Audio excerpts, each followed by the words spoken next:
Hello and welcome to Grasschat's actual Grass Chat. I am Russ, of course, and this is where me and a select guest, we sit down and we talk all things autograss, and we learn a little bit or two about their autograss life, what got them into it, why they love the sport that so many of us do. I'm very pleased to say that my guest on this occasion is a good mate of mine. We've not seen each other for a long time due to all the current goings on. We've worked together for more years than we seem to be able to remember as well. It's a very good warm welcome to Mr. Gareth Jones. Gareth, how are you doing this evening? Yeah, not too bad, thanks, Russ. You keeping okay?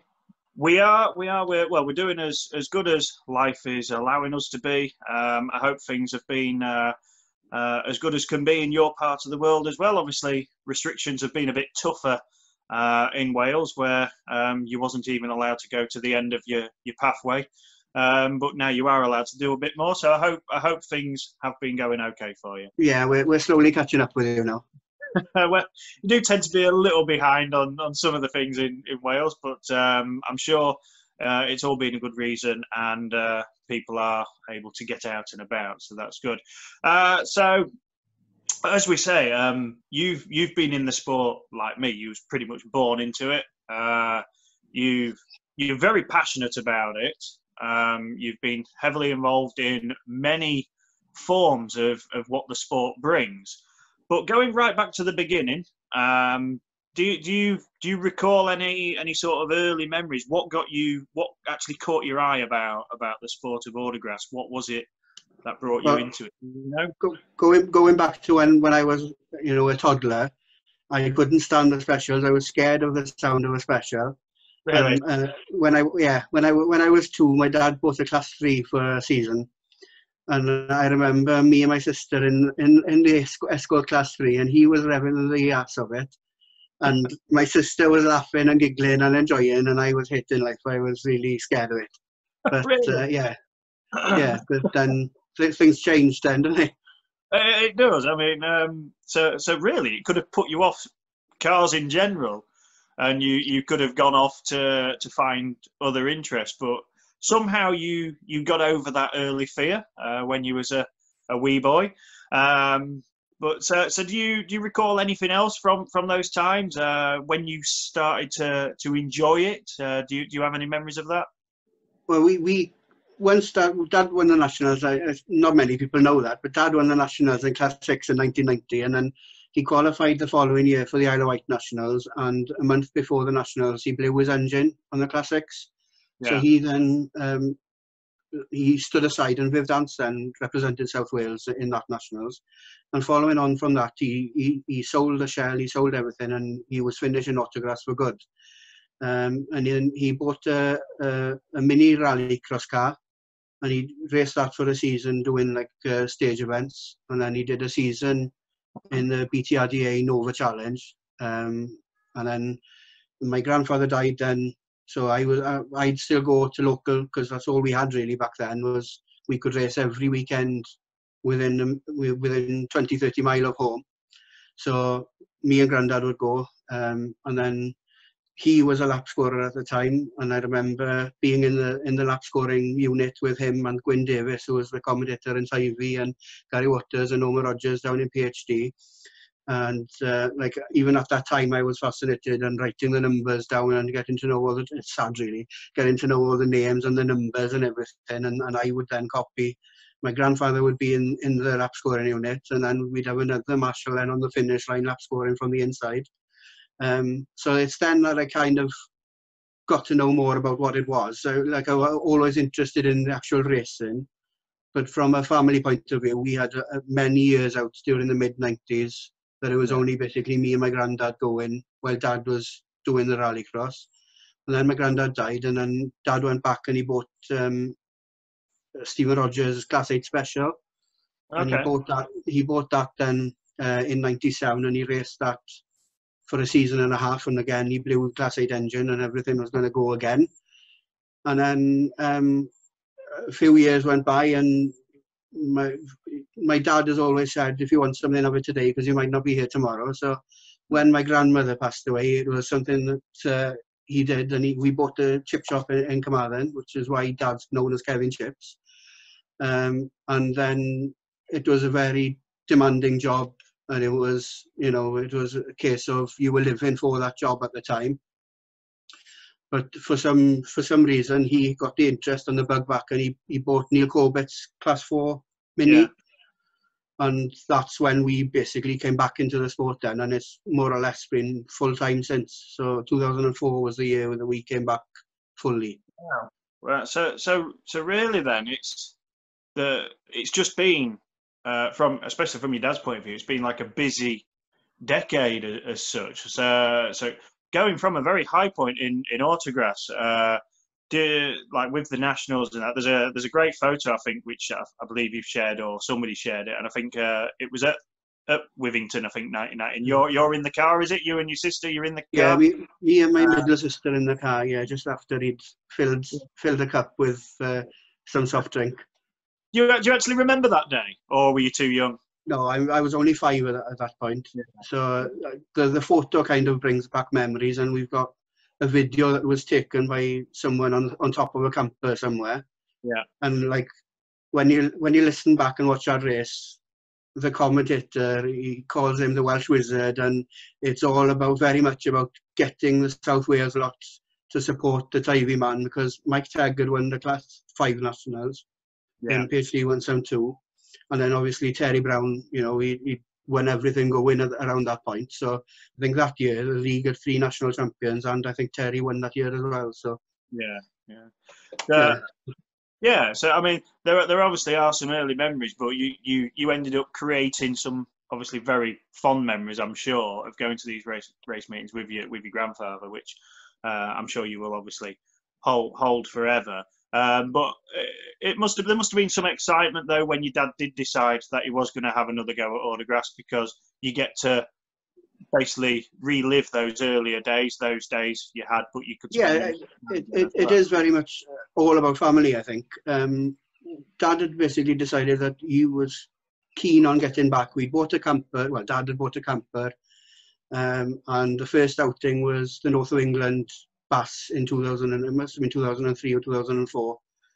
And basically by the end of Sunday night, he decided more and more that he was keen on getting back in, but the camper was for sale again. And then during that season, then we went up to Map just on the Sunday just to watch, and I think he'd decided by then that he was really interested in the car. And then he bought the car, and within 2 weeks he was racing at Cwm Dibas. Yeah. And I think he qualified for the final, but ended up way back there. And then the next bus round he did then was South Wales, and I think he had a third and a win on the Saturday, and then he rolled on the Sunday. And again, the next bus round then was down in Wessex, and he had 2 decent runs on the Saturday, and a bent rear beam on the Sunday. So. So really, then, Baz rounds needed to be 1 dayers for you, Dad. He'd won a few trophies if they were. So, you know, because you've been right through the history, and you're still finding more bits of history about South Wales, West Wales. They had some incredible drivers, especially in the 80s. I mean, you mentioned people. Obviously, your dad's in that list as a Nationals winner, but you get people like Mike Tegg, Lyndon Phelps, Terry Brown, Boss Hogg. There's so many. Did any of them? Sorry? Dougie Brown, big. Dougie Brown, Dave Brown. There was lots of Browns, and then obviously some excellent ladies racing as well. Apart from your dad, then, were there any drivers back when you started watching racing that really stood out to you? When you saw Boss on the visor come into the line, it was goosebumps time. Watching Jeff Hogg racing, he was not just for me, but he was a hero for many. And even when his car kind of came back, Colin Thomas brought it back probably about 10, 15 years after Jeff had finished racing it. And even then, with like the Swansea club colours, even though it was a different number on the car, it was like tying in the current back then and the past, if you know what I mean. Yeah. I mean, but the West Midland League Opens and Map were the 2 most prominent meetings I remember going to before Dad's break in the 90s, because the West Midland League Open was basically like a nationals. Yes, You know, of course. and you know, that was one good thing back then about the Western region, where if there was an Open on within 2.5 hours of home, that was the only meeting on that weekend, and you were guaranteed to have good turnouts. And like the West Midland League was 300 plus every year.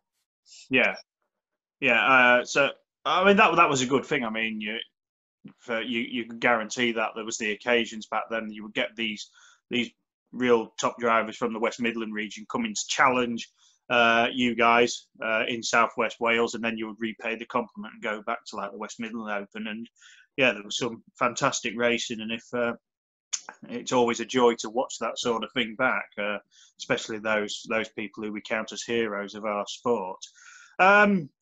You sort of, as you mentioned very early on, you rather than getting engaged in the spectacle of the racing, you seem to take a very serious interest in other aspects of it, more like the workings which go on. You mentioned about getting involved in lap scoring, which people don't always understand. Yes, it looks like you're just writing a load of letters and numbers down, but it's quite a difficult job, especially when the weather's unkind. But not only that, over the years you've really put yourself forward to do almost every single job that can be possibly done within the sport. And then you even create jobs to do yourself as well to keep going. I mean, we said before we started this that there's only really 2 major job roles that you've not held, but you've done lap scoring, you've done marshalling, you've been like doing secretary jobs. So what was it that made you get that involved in that side of it?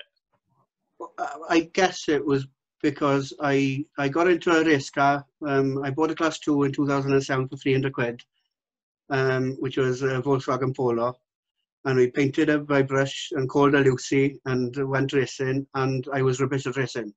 And even though I'm still trying today, I'm not very good at it. But I want to be involved in some way. I think a lot of that is because, obviously, you know, my granddad was a founder member of the club. Yeah.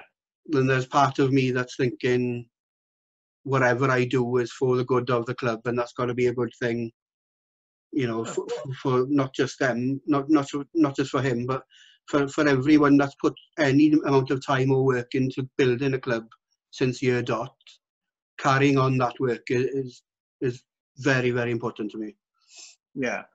So I'm guessing then with that, because you have done so many different things. One of my questions was there any other jobs which you found seriously rewarding personally? Did you get a bigger satisfaction out of doing this role over this role, or did you think whatever you did that day, it was right by you? I've liked doing a lot of everything. Like you say, I've commentated, taken photos, doing points, marshalled. Sometimes I'm doing 3 or more of them at the same time. I was going to say, I think I've recalled seeing you commentate and lap score at the same time, and maybe not commentate and take photos, because that is quite tricky. Yeah, well, in South Wales, I did it, a mic in one hand, camera in the other, filming out of the emergency exit of the back door of the bus. And then down in the very first South Somerset meeting, I was there. Steve Langley was commentating alongside me that weekend.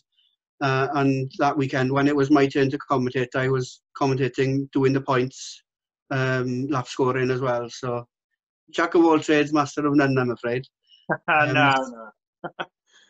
But yeah, as far as the most rewarding job is, and probably the best race to commentate on for that reason, was the Champion of Champions at the 2011 Nationals, because, like you know, Champion of Champions is normally decided by every name. Whoever's commentated that weekend, their name goes into a hat, and then one lucky guy is pulled out. But for the 2011 Nationals, the team had decided that I would be doing the Champion of Champions, and because of the work and the amount of time to get everything right to follow the Nationals file is a long time. And as secretary, I was rubbish at delegating. If there was something to do, and that I could do it, I would crack on and do it. So the pinnacle really was the Champion of Champions in the 2011 Nationals, because it was kind of the end of that era, Yeah. because I was closing the chapter of that 3-4 months of my life kind of thing. Yeah, because obviously a nationals in any way, it's not a one weekend job. It's no, definitely not. It's months and months. It can be 12 and 18 months planning on that, and you like to obviously throw yourself into anything which comes your way, which is great to see. As we say, you are passionate about the sport, and you are passionate of seeing each day that you are there go in the correct direction. So you can't fault anything like that. If there's something to do, you've got to do it right. And even when you're in the middle of running a meeting, it may be falling apart from the inside, and that will grind your gears forever. But as long as it looks all right to the outside world, then I think you're doing a good job, because everybody will find something to criticise if they look far enough. Yeah, of course. But it's not just those on the day roles that you put yourself to do. You've done other things over the years. Obviously, you still do the photography when time allows.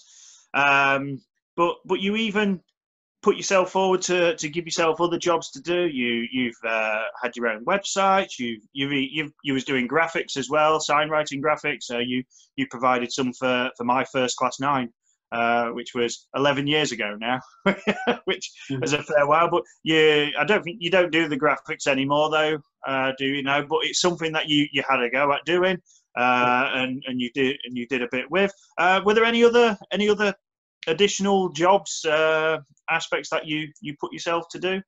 Like I was saying earlier, I'm really sad when it comes to finding out how many cars are in certain meetings and what the results are. So before lockdown, we'd spoken about perhaps merging Grasschat and doing something together, like an up-to-date website that would get updated after every weekend with entry lists and results from various meetings.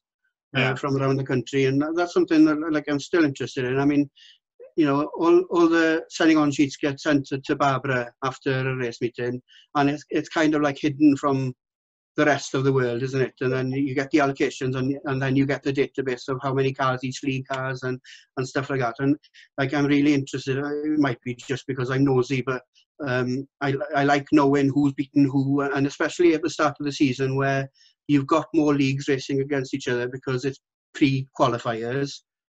And then if you had something like that then on like a database or a website that you go and see, and you could see, well, so-and-so beat so-and-so this weekend, you could then argue the point that the 400 best cars and drivers possibly aren't at the Nationals, because you've got the results to see which league has beaten who. Yeah, of course. Nationals is still that one fascinating meeting. It does get more build up than anything else, because it should do. It is that what used to be, really, it was like a festival.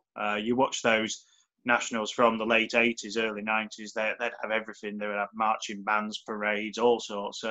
Such a fascinating thing. And I think it's pretty obvious that a Nationals is still a special event to you. Whether we get the chance to be part of it or not, I think it's still very much the meeting of the year for both men and women, and the ladies and juniors as well, because there's probably a few ladies that race at the Nationals that have only ever raced in staggered races when it comes to like club racing. There's a few names that always pop out in the programme that you never hear at Bass and you never hear at the UK. But when it comes to like class 11, 12, 13 and 14, those ladies leave the line, and there's some of them that's probably the first time that they've raced in, and there's 8 of them leaving the line together. Yeah, exactly. I mean, this is something which I spoke to Claire Horner about back in our very first interview video. Back when she started racing at the Yorkshire Dales Club in Class 1, she would only have maybe 2 other ladies to race against in the Class 1. So the first time she actually raced a full grid was at the Nationals, which she actually went on to win. But that's because back at the club meeting, she pushed herself to go out in every race she could to gain the experience. But yeah, there's when it gets to that one, those 2 weekends, there's definitely nothing better. And are they still the favourite meetings for you, or do you find some lower key events? Obviously, you grew up in the times when the regional opens were massive. I mean, the South Wales Open and the West Wales Open, they were two of the biggest meetings of the times, along with like the West Midland Open, East Midland Open, all those opens, which in one way or another did sort of evolve into the championship rounds we see today. I know you helped try and push, I think it was the West Wales Open once or twice, bringing it back, or it might have been South Wales, I can't remember. But yeah, it's a shame the magic has been lost from those by evolving. But are there any other meetings, what I'm trying to say, other than the Nationals, which hold a special place to you? I still think that the Nationals is the main event, but when you go to any meeting and you get asked if you want to commentate, I think it's still a good thing that people actually ask you, because like I was listening to your interview with Graham Bennett last week, and he was saying you'll never be liked by anyone, and yet when you grab that mic and you put your words to what you're seeing in front of you in the race, and your commentary might not be the best ever, but it could well be. You could have 1,000 people say, oh, good job on that race, but the one negative comment would stick a lot more in your mind. Yeah. So yeah, it's funny really. I was listening to Callum's interview with you as well, and he was saying, like, if you had to stand in the middle of the field with a mic in your hand, you probably wouldn't commentate. But doing it from inside the unit and nobody can see you, it's somehow strange that, like, even though you're talking to everybody in the field, there are a lot of us that have like confidence issues. Yeah, I was exactly the same. When I started doing Grasschat, I think one of the first pit walks I did, a major event anyway, was a map open, and I hardly said anything to anybody. I was talking between. As soon as I got to somebody, it sort of, that was it. I was struggling to get words out. But now confidence does build over time, and now it's exactly the same with commentary. You are exactly right.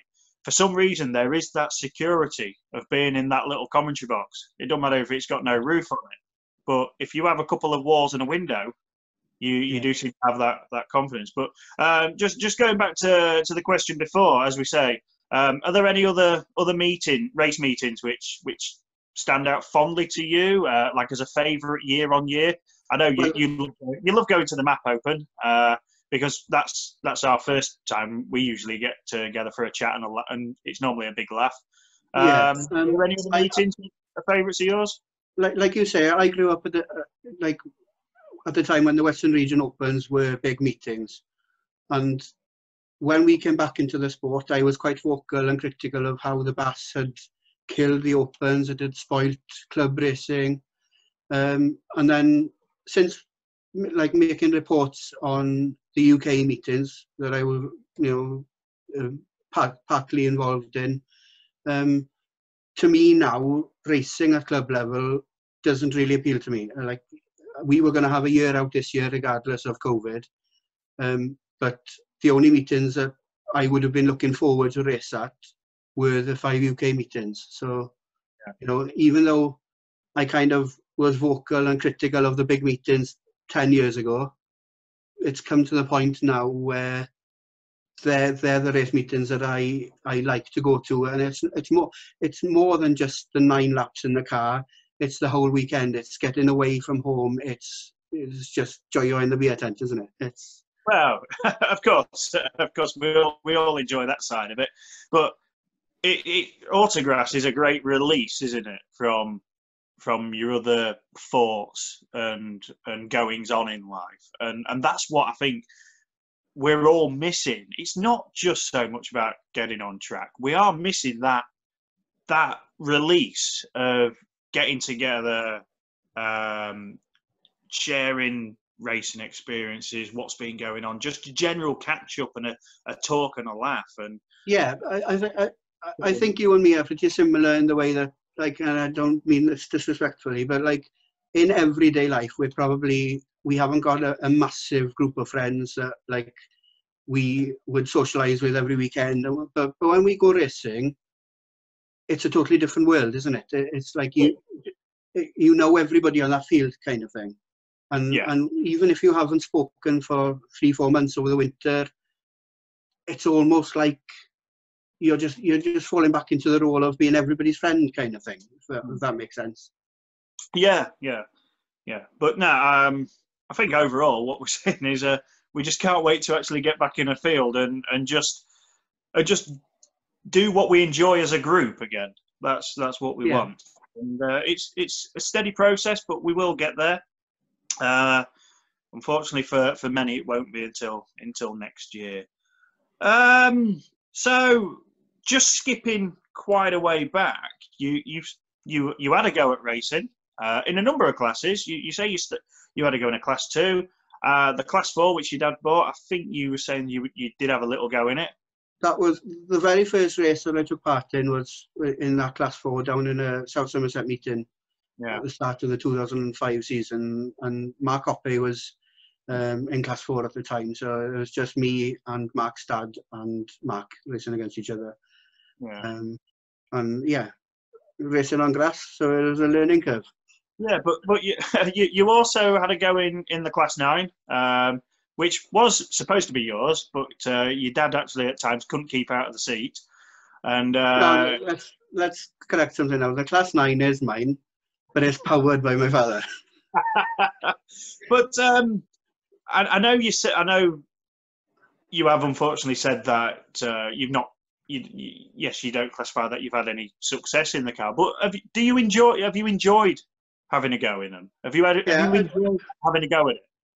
Yeah, like I always, my father and I always argue about autographs versus rallying, and he's like, oh, the time for value for money and time in the car, you'd have to go rallying. And like, even though you're racing against the clock when you're in a rally car, I don't think there's ever anything that'll give you as much of a buzz as waiting for that flag in the middle of the track and then turning to watch the pin or the bungee go. And when 8 of you leave the line, that's got to be like the biggest adrenaline rush ever for anybody that's racing in autographs, I think. Yeah. So you did get the enjoyment out of it. Did you enjoy the class 9? Yeah, the class 9 is still here. Like I say, we were going to have a year out this year, but the hope was that if we've still got it next year, then I'll be back in the seat for the UK meetings next year. And as far as I know, the hope is that South Wales will open that championship next year, so there'll be another vested interest, really. Yeah, good. Well, no, it'd be good to see you back behind the wheel. Unfortunately, your dad had 1 or 2 spectacular moments in the car. Took a big tumble at Sturton, I think. Was it last year? Yeah, last year. Yeah. Which put paid back a bit, really, his season, because it was quite a heavy one. But no. Obviously, your dad's enjoyed every aspect of racing. I hope you do continue to do that as well when you get back behind the wheel. Be good to see you back out there and have another go. Yeah, I might not have won anything major, but there's only one driver that goes down in history as the guy who had 2 black flags in the last meeting at Javelin Park. Was that you? Yeah. Well, yeah. At least you can have that claim to fame. Yeah, Stroud UK a couple of years ago, yeah. It does take quite an achievement. What were those flags for? What did you do wrong? I just bought new shocks for the class 9, and I was having trouble with grip off the line. So 2 crossovers. Oh dear. So we're going to step away from. Well, actually, just before we do, would there if you could have a one-off outing in any class, would there be one which you'd want to go in? No, I wouldn't say there's anything particular. There isn't a car out there that I'd say I'd love a spin in that, because, like I say, if I jumped into a winning car, then it wouldn't be a winning car anymore. It wouldn't matter, but just for the experience, would you go in anything? Everybody would say 7, wouldn't they? To have one of the mega bucks class 7s that are filling up the lines down there. Okay, so we're going to step away from the driving side of things, as we have said. we've worked together in that little commentary box. Sometimes it's a bus, but sometimes it can be a very small commentary box, which only one person can stand in at a time. And then when it's a rainy day, it leaks through and your paperwork gets all wet and messed up. But so do you remember any of your early times commentating? Who was it who actually handed you the microphone for the first time and says, Gareth, it's your turn to have a go at this? Is it something you wanted to do, or did you just want to try it just to see what it was like and see if it was something you could have a go at? My first couple of meetings were always down in PSC. I'd go into the bus and I'd just sit in the back seat watching the lap scorers, and it was Joan Bevans that normally commentated for PSC at the time. And I just said, I asked if she'd mind if I had a go, and she gladly gave me the mic, and it all started there. As far as the big meetings are concerned, then I obviously started just doing the PSC club meetings, and then went into South Wales and did a couple of Penhow club meetings as well. And it's in Penhow Bass then back in 2007 when Sam and Craig Smith gave me the chance to do a big meeting for the first time. Yeah. And I remember going to that unit, and I don't think you did that meeting, but Dave Walker was there, Steve Langley was there, George Capper was there.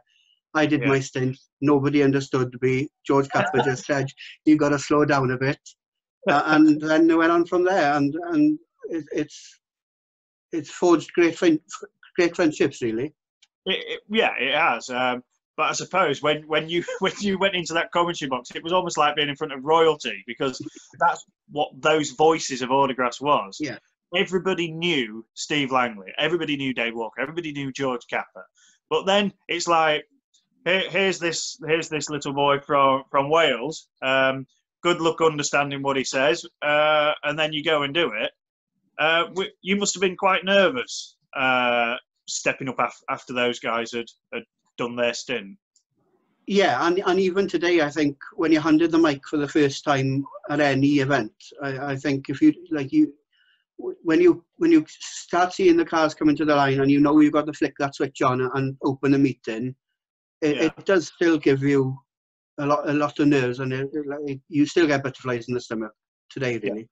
Yeah, definitely. So, did you obviously you said that, and originally you sat back and you listened, but I'm guessing that would have been the same when you was going to the big meetings and you was doing bits there. Did you listen quite carefully to what everybody else was saying, so you could maybe everybody picks up one or two pointers from each other, but did you sort of listen to any certain sayings people was commentating by saying, just so you could help? I think your own spin on it. I think you mix and match phrases from different people. In everyday life, I'd never say through the start gate turn. It would always be the pits bend. But going through the start gate turn sounds a little bit better than going through the pits bend. So there's a bit, like when I'm commentating, there's a little bit of Kevin Herdman coming through. And even today, I think you might disagree, but I think that Steve Langley is the voice of autographs, and if there's something important to say, then he is the man to say it. No, 100% agree, and I always think that, I don't know if Steve actually started off saying it, but I think everybody says it now, is beginning of the last lap, it's the yellow flag with the black cross. Yeah. And I think Steve was the first voice I heard say that, but we all do that now. But no, I think we all kind of mix and match phrases and words from each other. I mean, I haven't heard you commentate in Welsh yet, but that's probably not a long way off. I am some way off there. That was actually something that I was going to bring up here, because we invited you to Scunny once. I can't remember the year. You might. It was a Baz round. And my dear old dad actually managed to somehow persuade you to commentate at least one race in Welsh. It was one of the terms. Your dad came up to me in the bus round before and he said, if you want to commentate at Scunny, you've got to do at least one race in Welsh. And how could I say no to him? So is that exactly how it went? My dad, because I didn't know. I never even heard the race happen. I think I was in the pits somewhere, at that time. And at Scunny, our commentary wasn't actually in the pit, so we didn't really hear it. But it literally was, Dad says, you've got to... If you want to commentate at the next Scunthorpe Bass, you're quite welcome to, but you've got to do at least one race in Welsh. I think it was either the Class 4 third heat or the final, I'm not sure. Because I always used to get Classes 4 and 6 then, because the Welsh were dominant in Class 4 in the big meetings. So it was one of the heats or final then that I did in Welsh. So. Yeah. And I think I remember you saying that you wouldn't do it again after. I did say that, but then during the British Autographs E-Series this year, then we kind of did one that I could edit bits and bobs on, and I could practice, because one of the main reasons for saying that I wouldn't do it again is the majority of race terminology is in English, and it's hard. It's hard then when you're constantly thinking in Welsh, but also thinking in English about what the term is, and you're trying to get it right for the Welsh to come out right as well. But then I'm glad that I have done it again, because it's given me the chance to go into the TV studios and done like 3 episodes of Radio Plus and different things like that. So, it's a completely different commentary box. You go in with the headphones, you watch what you see, and you see the different camera angles, and you can swear and you can say whatever you want. And if it doesn't make any sense, then they can delete it. And I'm sure that if you listened back to the different takes, that you could put together multiple races with different Fs and different bollocks and things in certain places. So obviously I can't do it. For you who knows the vocabulary for the Welsh language, is it difficult to put the words together? Do you have to think more of how you put those words together? Yeah, you speaking Welsh. Welsh is my first language, and speaking Welsh isn't a problem. But when you come into commentating and you're constantly wanting to be the best you can be, and you want to never make a mistake, and in our role that's impossible. You're always going to say a wrong digit, or you're going to say a wrong name, or you're going to pronounce it in the wrong way, and that's life. Unfortunately, if it upsets some people, then they can only come and tell you, well, next time can you say it right, kind of thing. But like I say, because of the terminology, the bungee, the checkered flag, there aren't any Welsh names really.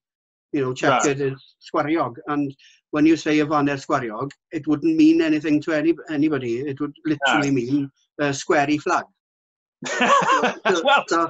So you've got to kind of bring in some English race terminology, which then makes it harder, because the ones who speak proper Welsh, they would argue that there is a term for it, Yeah, I'll have to say that I do find it quite comical, and I'm sure people do when you do hear a sentence said in not just Welsh but in another language, and then all of a sudden there is this random English word thrown in. I mean, and the funny thing is, even with that one word, I bet you can make sense of what everybody's saying. It depends what that one word is. There's a lot of Welsh people that don't speak Welsh. I think there's only like 800,000 Welsh first language Welsh speakers in Wales. Yeah. But there are there's plenty out there that understand it, just don't have the confidence to speak it. So when they're learning, they're kind of put off when they have to use one English word. So they tend to just speak in English.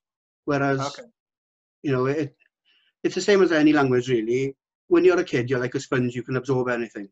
But if you, it's practice makes perfect, isn't it? If you wanted to learn Welsh, not that I'm saying that you want to, but like for anybody that would want to pick up Welsh, it's sometimes it's one of the easiest languages in the world apparently to learn, because it's got a lot of close links to like Latin and French and different things. So. No disrespect, but I think the closest I did to commentating in your kind of vocabulary was at your Baz round when I was rather less sober. Yeah, and probably the most entertaining commentary of that weekend. Yeah, well, I'm not sure actually, because I have got it all back on DVD and I've watched it, and it's not quite was entertaining listening to it back. Okay. But yeah, we've definitely had some fun times in the commentary box on the microphone. Yeah. And like I remember going back to Javelin Park again when the track was where it originally was, and you had the beer tent then to the right of the start line. I remember your dad and me with 2 bottles of Heineken one Saturday night, and we were both drinking the 2 bottles at the same time. I think one of the best things one of the most annoying things actually from my dad was regarding commentary and beer tents was at Penhow. It was they ran till about 9 o'clock at night, and my dad actually phoned me up and he says, just look straight across, and there was a gap between 2 campers, and he was there at the beer tent door, just looking at me, and I'm sure I could see him smiling from there. Yeah. Other meetings we seem to enjoy more than anything. We seem more relaxed actually at is meetings like the Map Open. We have a really good laugh there. But yeah, I definitely enjoy working with you at every meeting that we do. So you mentioned about the 2011 National Champion of Champions was one you hold very dearly, a race you commentated on. Are there any other races, meetings that stand out to you from a commentary standpoint? Also, what classes do you enjoy? I know you say about 4 and 6, but are there any? Is it one of those classes you enjoy talking about most, or is there another class which you feel more ready for, say, and you seem to enjoy commentating on most? Well, when I first started commentating, at a big meeting, the team would normally build itself. You'd have Steve Langley on 1 and 3, you'd have Dave Walker on 5 and 7, you'd have George on 9 and 2, and you'd either have you or Kev Herdman on 8 and 10. And then there was kind of always like a gap for 4 and 6, which I normally, if I wasn't commentating on the juniors, then I'd normally get class 4 and 6.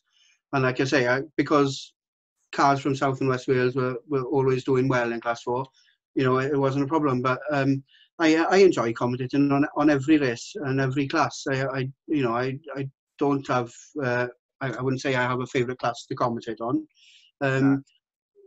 My first nationals wasn't meant to be my first nationals, and that was at the Radford Nationals where it was soaking wet. And the only reason I commentated at that nationals is because I was sat in the double decker waiting for the racing to start, because I was going to be doing a bit of lap scoring, and they announced that the format of the meeting was going to change, and they were going to start with class 4, and Mark Hoppy was down to commentate on class 1 and 3 at that time. Yeah. So because class 1 was going to follow class 4, would you jump in? So that's my first nationals meeting. And then was it the 2015 nationals that were at Thornborough? The one where it rained heavy hailstones before the finals.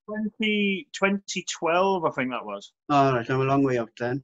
I think I enjoyed that meeting because even though Steve opened the meeting, and he is the voice to do that, and I got classes 1 and 3, and that was kind of I was told at a Bass round the season before that there was someone from Yorkshire listening in on Bass FM to basically see whether I was good enough to be in the team for the Nationals at Yorkshire Dale the following year, because apparently George had been asked to put the team together, and he basically said, play your cards right, and if you sound all right on Bass FM, then you'll get the gig for the Thornborough Nationals. And I've always liked watching class 3. I don't know if you remember where Rich Lee and Thresher made the final, and that was at Thornborough as well, and you had like 4 or 5 different leaders at the same time. Yeah, 2007. 2007, I think. Barry Almond won. Okay, well, that meeting, that meeting where the final could have gone one of 5 ways almost. And since then, with the evolution of, you had the starlets fading out, and you had the new generation of class 3s coming in, and at that national, because I wouldn't say the final itself was a great race to commentate on, because you're probably the same as me, where you can describe everything that's happening in front of you, but 5 minutes afterwards, that memory is gone. You can't remember who did what happened where. But just the fact that somebody, whoever it was listening on Bass FM, had thought that I was good enough to get into the team at Yorkshire Dales, someone I probably hadn't met before. So it, like going back to the thing that one negative comment is going to scar you more than 1,000 positive ones. You got the you basically had an audition from being heard on Bass FM, and that must, I don't know, that I don't know if that would have excited me or knocked me back a bit, really. Well, I could say I've proved myself in a direct level. Yeah, I think if you're good enough to get asked to do the nationals, I think that whoever is running that nationals thinks that you're one of the top in the country, regardless of what region you're from, and regardless of your history, regardless of who you're fans with, who your friends are. If you get asked to do the nationals, because it is the pinnacle, I think any nationals you get asked to do is a privilege, and it kind of makes me angry sometimes that people jump at the chance of commentating at the men's nationals, but they're not so keen to do the ladies nationals. And for me, if you're going to do one, you've got to do both. And I think that's the only fair. I know people can't commit to both weekends at certain times, but the men's, if somebody gets asked to do the men's and the ladies, 9 times out of 10 they would choose to only go and do the men's, wouldn't they? It has happened. I mean, I love commentating at the ladies and juniors. I think it is an excellent weekend, and there's some fantastic talent who race at that event as well. For some reason, like myself, I can't always commit to it. I was actually committed to go to Radford this year for the ladies and juniors, and hopefully I'll be able to do that next year and other nationals going forward. But it's we're sort of learning overall that commentating, it's not always easy, but it can be easy. It can be unrewarding, but it can be very rewarding, but more so on a personal level, I think. Sometimes you know when you've nailed that race on the mic and you've got it, and it is a good feeling. I mean, I always start slow at the beginning of the weekend. When I first get on the microphone, I start slow. Apart from, I think it was when it was a West Wales Baz that year, when the Class 8 rolled over the fence literally 10 seconds after I picked the microphone up. but no, doing the commentary, it's a bit of an art, and you kind of bed yourself into it as well, don't you? Like I say, you're never going to please everybody, and you're never going to be perfect with what you say. No, but you kind of get a couple of races under your belt, and the butterflies do kind of disappear, and you get into the flow of actually doing it. And I reckon personally, when you're on the race field, for a majority or for a large percentage, you're just the noise in the background to go with the entertainment that's on the track. I don't think there are that many that actually listen and focus to what you're saying. So you can get away with making a few mistakes unless you're being videoed or whatever. Yeah. Or you can get away with making up car registrations and certain names of people to move their car. You can.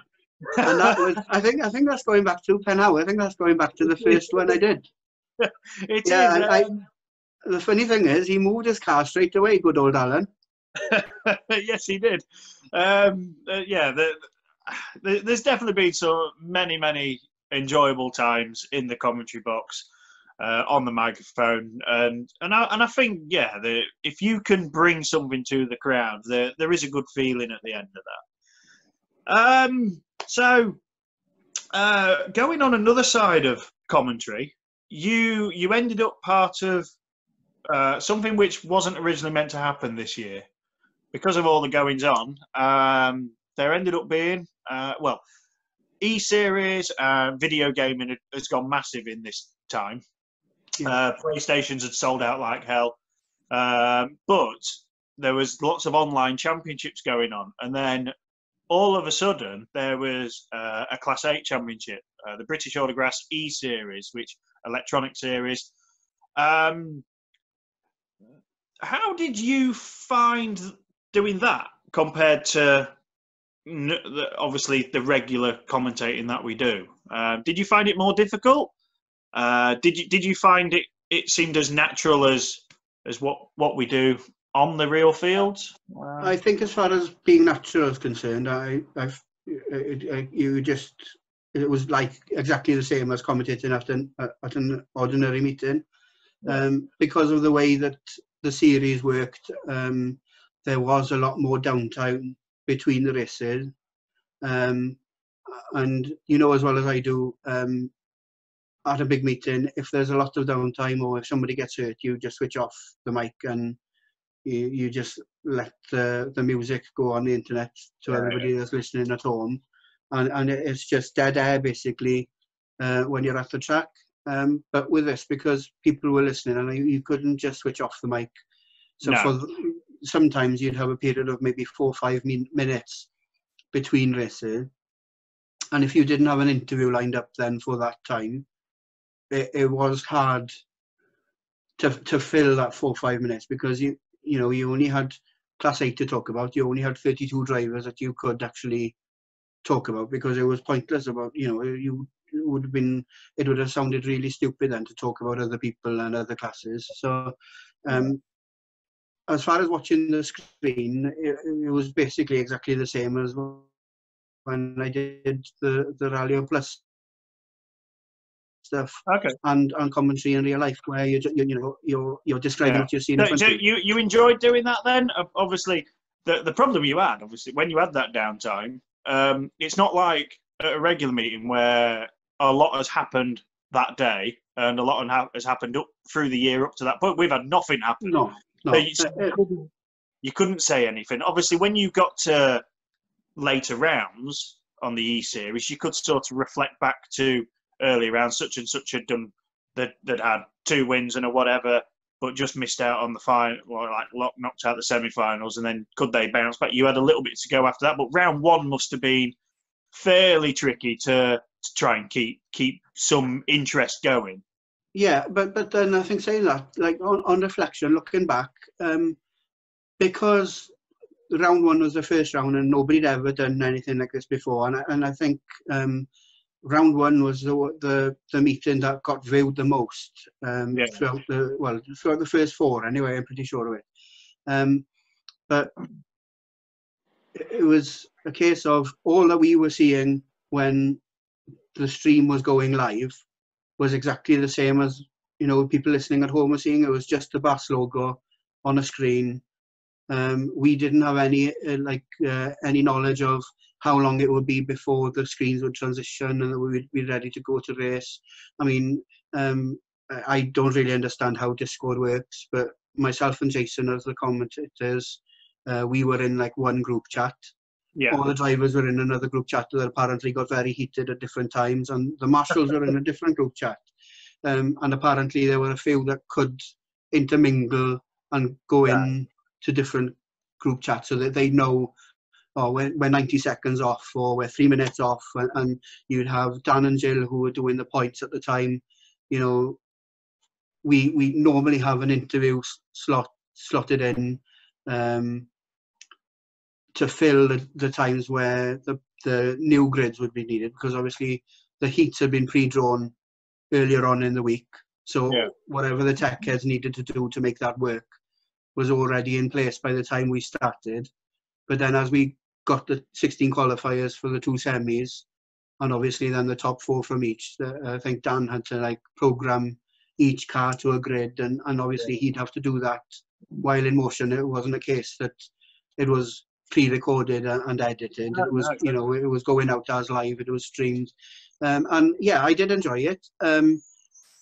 It was quite frustrating at times because the drivers were told at the start that they're promoting the sport, they're promoting the British Autograph Series, and that it's their duty to race as if they were racing in real life. Yeah. And then you'd have possibly one race, which was a very problematic race in rehearsal and in real life, where you had one driver who'd do anything and wipe the whole field out. And at that time, it was quite irritating because, yes, they're giving up their time to race as well as you are. Yeah. But when you are, you know, if a stream was 2 hours long, Jason or myself were talking for those 2 hours. Whereas if you were a driver, you were possibly only actually part of it for like 20 minutes. Yeah. Yeah. And then when you had drivers then, and it's not just one driver, you had multiple drivers who were, you know, if it was real life, then, you know, it would have caused them serious thousands amounts of worth of damage.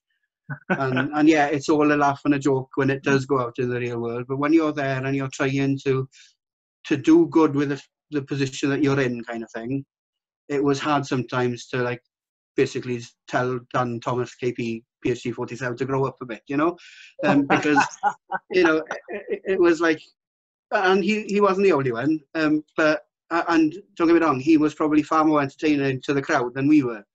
But Yeah. when you're trying to fill, and then something like that happens, and you're constantly having red flags, and you're having messages coming through that somebody's been black flagged, and then they're not, and they're back in, and in that respect, it's kind of like in real life.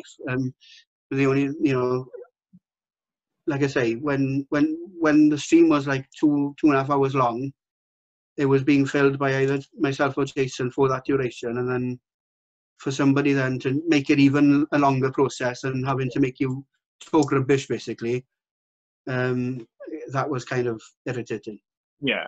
So it was a major operation then, this, to want to get it up and running, but to obviously keep it going on. And I think for a first attempt at something like that, it went pretty much as well as it could possibly go at a first go. Yes, I know there were five rounds of it, but learning from each one. But I think overall it has to be classed as fairly successful. Yeah, like you were saying, after each stream had gone out, and there'd be like a little bit of a debrief, and Josh and Dan and the marshals and us as commentators, we all kind of had like a little chat about how we thought it had gone, and I think we were pleasantly surprised by how well the first round actually went. There were a few issues, and then from the first week on, those issues were kind of ironed out. But like I say, as long as it seemed to have run perfectly from the outside, you can be as nitpicky as you want from the inside, if you know what I mean. And even after the first round had gone perfectly almost, and the rest kind of followed suit, if there were going to be another series, which I don't know whether the plans are afoot to actually do it or not, then I think that the boys will have learned to do some things in a different way, or you know, you learn as you go on, and I think that's the same then for that series as well. But like I say, I don't know any future plans at the moment for anything similar.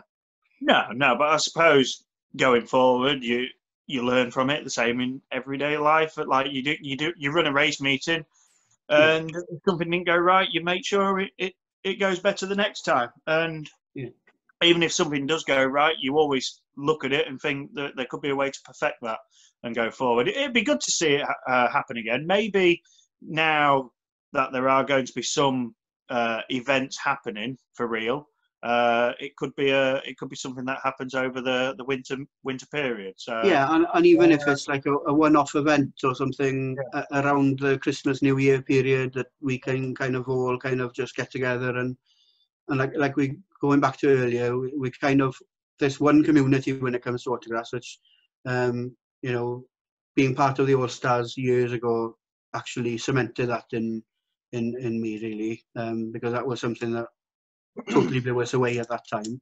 But I think when it's a long winter, then having some sort of something to focus on for around the Christmas period might not be a bad thing if the boys wanted to go down that route. Yeah, I think there was some small talk of possibly doing a Class 7 one, because I think on the the R Factor mod. I think they've got classes 5, 7, and 8. So I think there was talks of possibly a class 7 one. It'd be good to see. It'd be good to see some other people get involved and have a go at it as well. So yeah, I think not you know, I wasn't out there. I wasn't watching the streams going out, but I don't know how many people actually watched the stream from start to finish for those 5 weeks. Yeah. Like I say, I think we started with a really high audience for the first week. And if you could actually make, like, you could actually say that you're having, I don't know, the 2020 map open. Yeah. You're running at Radford or whatever, or you're running at Evesham, you're having the 2020 map open, and it's being held at some point between Christmas and New Year. And you might have class 5, 7, and 8 there, and then you're opening it up for a lot more people then. But it would be something then for the whole community to actually get together and watch during that time when you're having, well, in a normal year, you're having an off season. Yeah, of course. No, hopefully things do continue on it. Just one of our last little bits to talk about before we end this. You did mention about the Autograss All-Stars. Don't want to, might be a slight spoiler here, even though not everybody knows about it yet.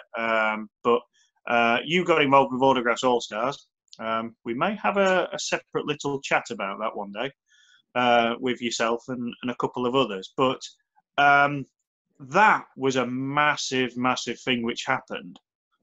As I say, we're not going to go into the full story of it, but just very briefly, how did you get involved in that? Because we know from videos that you've put out, another passion of yours is singing and music. But going back then, did you have a thing about singing at an early age, or is it something more in later years? No, I think like every kid in school, you have a nice stealth every year, which is basically reciting or singing, and you have like various competitions for writing stories and painting. So basically, whatever your talent is, there's a competition that you can actually thrive in, regardless of what it is. I liked singing. I didn't think I was any good at singing, but I won the best soloist in school for 2 years running. And then it was basically just karaoke singing here, there and everywhere. When we went out to the pub or whatever, it was just basically putting my name down and going to sing. How I got involved in the All-Stars, when Band Aid 20 was released, with like Coldplay, well, the newest version of Do They Know It's Christmas, really, I put a status on Facebook and said how amazing it would be if people from the autograss world could do something similar to this. And Sue Herdman caught hold of it. That was back in 2014 or 2013. And Sue saw my status. We actually spoke about it a little bit behind the scenes. And we decided back then that logistically it wasn't going to be possible, that we were basically asking too much from people to actually get it done and get it off the ground. Yeah. And for some reason, I couldn't tell you what the reasoning behind it was, but in June 2017, I had a message on Facebook from Sue, and she said, "Oh, this idea of yours about the charity single, how about we go about it?" And I said then, you know, what was involved in it, and she was supportive. And then I said that we, you know, like I say, I'm rubbish at delegating anyway, but if there's something to do and I can do it, I would do it. But we needed more than just Sue and me. So Sue spoke to Kate and Michaela, and she met Lewis in the Stroud Bass of that year. And she made a few inquiries in that meeting. She fair play to her, don't know how she managed it, but she got the sponsorship that we needed to guarantee that we could get away with doing the project. And it started off a very small seed. It was basically recording one song and getting it out there, and then it turned to recording 2 songs, and then it was the whole build-up then of keeping it a secret for everybody until we launched it at the Cymru Nationals of that year. And that, like, you know, we'd built a very strong bond as the 5 of us before that, and nobody else will ever know the butterflies, the nerves, the arguments we had. And like we say, we wouldn't have been able to really kick it off in the way that we had if it wasn't for the support of Cwmdi. They basically gave us they basically said whatever you want within reason, that they would back us to get it off the ground. So there were a few more than just the 5 of us that knew about it. But then we launched it on the Saturday night. Like I say, it was a whirlwind of emotion of how it was going to be received. And then, even though I'd sung in public before, it was like Lewis and my first time singing This Is the Moment in front of anybody. And singing and autographs don't mix. And it can be kind of seen as a negative thing. But I think we pulled it off in the beer tent that night, and the launch went really well. I think we'd raised something like £4,000 over the course of the Nationals weekend. Then we had about 75 people actually forming this super group, and we really were a super group because the actual community spirit shown during the rehearsal weekend and the actual recording weekend was awesome. And I don't care what happens, I don't think I'll ever live through that bubble again. And then listening back then, after everybody had kind of gone home, some had travelled from Ireland, some would travel down from York, some would travel from Cambridge. It was really, a massive project. And we were, looking back, we were asking a lot of people.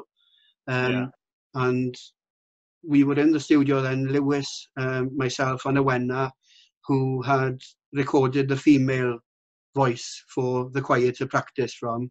The 3 of us were in the studio with Tim on the Sunday night listening back, and this was before, anything had happened. And it was just kind of, wow, this is actually happening. And from there, then we went and we got a television company to film 2 promotional videos for us. We ended up with a box set that's going to be like part of treasure forever, really, for a lot of us. The experiences that we made during those 2 weekends, they were really awesome. It's absolutely fantastic, and as we say, slightly giving the game away. If we can organise it, I think it might be good for us and a couple of other people you mentioned there to talk about all this in more detail when we've got a bit more time, actually, to do it. It'd definitely be great to have a bit more of an insight of what actually happened, how it really got off the ground.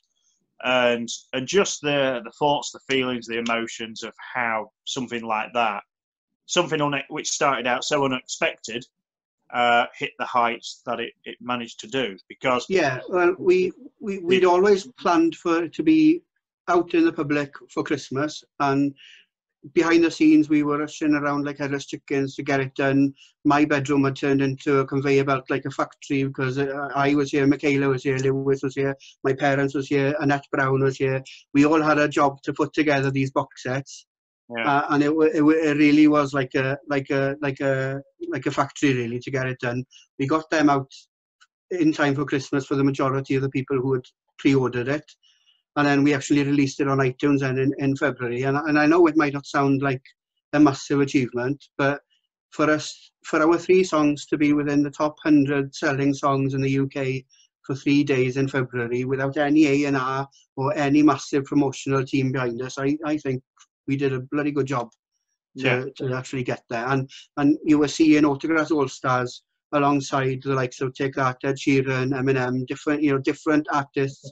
I think we outsold Pink one day, and although her single had been out for a few weeks, I think it's safe to say that Pink's got a bigger fan base than the Autographs All-Stars.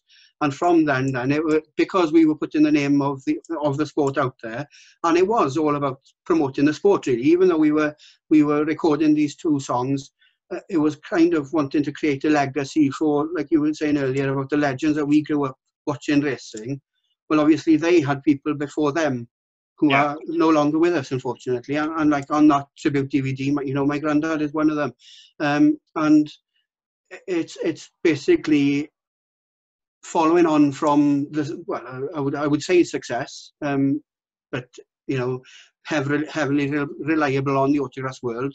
The following year then, NASA donated the Micra for us to raffle off in the NEC, and that was again promoting autographs, promoting the All-Stars, and we managed to sell a few more copies than that weekend. And there aren't that many people, even live pop stars, who can turn around and say they have sung live at the NEC and not mind, but Lewis Richards and myself can. Well, no, it's fantastic. What was achieved, what will be achieved in the future, should any more projects happen. But I think it would be great if we can arrange to actually talk in a bit more detail about how it all got off the ground and some of those emotions and what was, I'm sure, a roller coaster of a ride to get to that. Gareth, it's been absolutely fantastic talking to you tonight. We've learnt and found out quite a bit from early beginnings up to present day. But for you, are there any thoughts, plans, ambitions for the future on a personal note which you want to do in autographs, or maybe even out of it? Is there anything you may set your sights on? No. To be honest, as far as autographs concerned, I'll just chug along doing what I can at the meetings that I'm going to. If the Class 9 is still here, like we're trying to get rid of the Class 9, but if the Class 9 is still here next year, then like I say, I'll jump back in it for the UK meetings, and I'll just enjoy racing, really. Enjoy racing, enjoy everyday life. You can't really say anything more than that.